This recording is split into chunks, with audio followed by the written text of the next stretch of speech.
Lihat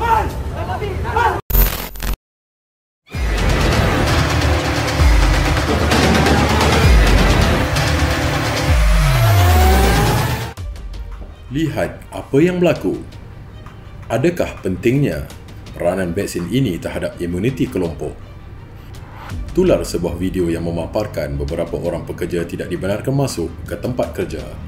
Untuk mengulas isu ini, kita bersama Senior Assistant Commissioner Polis Muhammad Zainal bin Abdullah, Ketua Penolong Pengarah D5 Jabatan Siasatan Jenayah Bukit Aman yang berada di talian.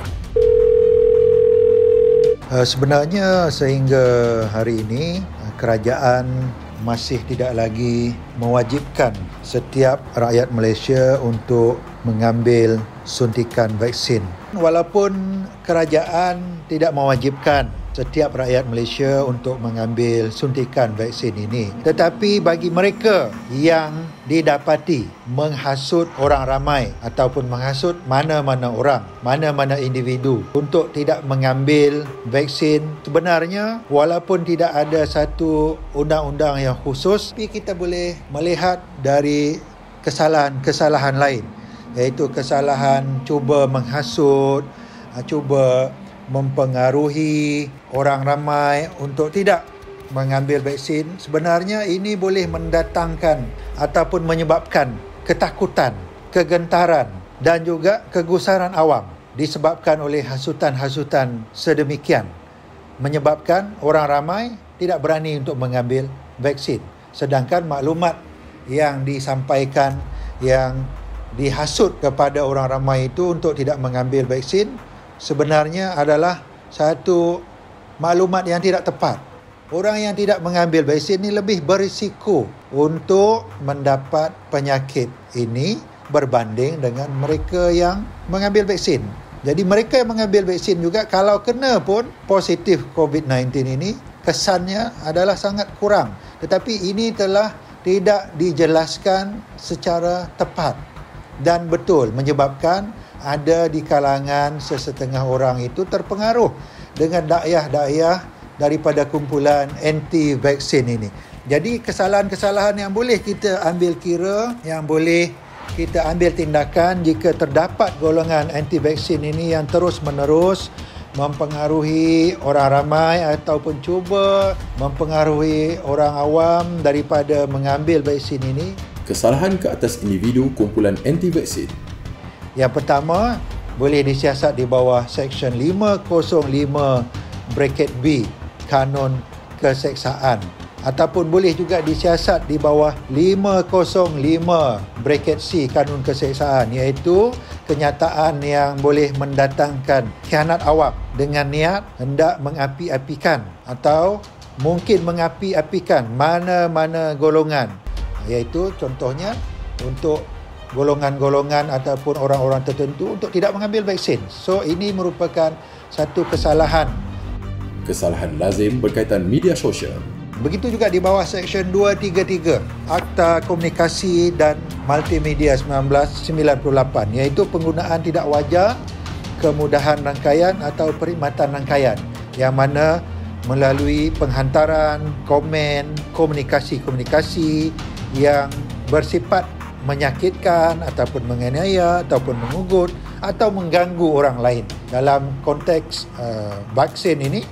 Jadi kalau kita mengajak orang untuk tidak mengambil vaksin, kita juga boleh termaktub di bawah kesalahan Seksyen 233 Akta Komunikasi dan Multimedia 1998 ini. Memasukkan sijil vaksinasi, apakah kesalahan anda? Bagi mereka yang menggunakan sijil vaksinasi palsu ataupun menggunakan maklumat palsu, termasuklah menggunakan sijil vaksinasi orang lain, mereka ini jika didapati terlibat, jika ada laporan polis, kita boleh mengambil tindakan ke atas mereka di bawah Seksyen 22 bracket D Akta Pencegahan dan Pengawalan Penyakit Berjangkit 1988 ataupun Akta 342, iaitu kerana memberikan maklumat palsu dengan menggunakan mungkin identiti orang lain ataupun sijil vaksinasi orang lain. Jadi perkara-perkara begini janganlah kita dengan sengaja.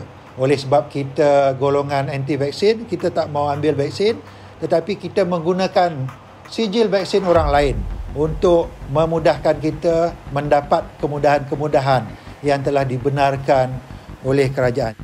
Menabur fitnah berkaitan vaksin. Apakah tindakan polis?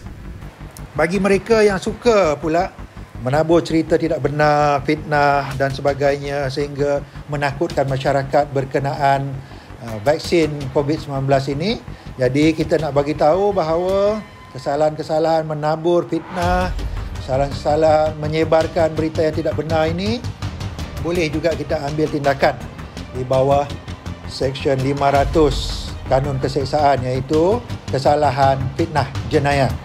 Begitu juga boleh kita ambil tindakan kerana menyebarkan berita tidak benar ini di bawah Seksyen 505(B) Kanun Keseksaan. Kita juga boleh mengambil tindakan di bawah Seksyen 4(1) Ordinan Darurat tahun 2021, yang mana sehingga kini masih lagi berkuat kuasa sehingga 1 Februari 2022. Nasihat polis terhadap masyarakat berkaitan isu vaksin. Jadi kita nasihatkan orang ramai, jika masih belum mengambil vaksin, ambillah vaksin. Dan jika tidak mahu mengambil vaksin, janganlah menghasut orang lain untuk tidak mengambil vaksin tersebut, kerana menghasut orang lain untuk tidak mengambil vaksin merupakan satu kesalahan. Walaupun kerajaan belum lagi mewajibkan pengambilan vaksin tersebut mengikut peruntukan undang-undang yang ada pada hari ini.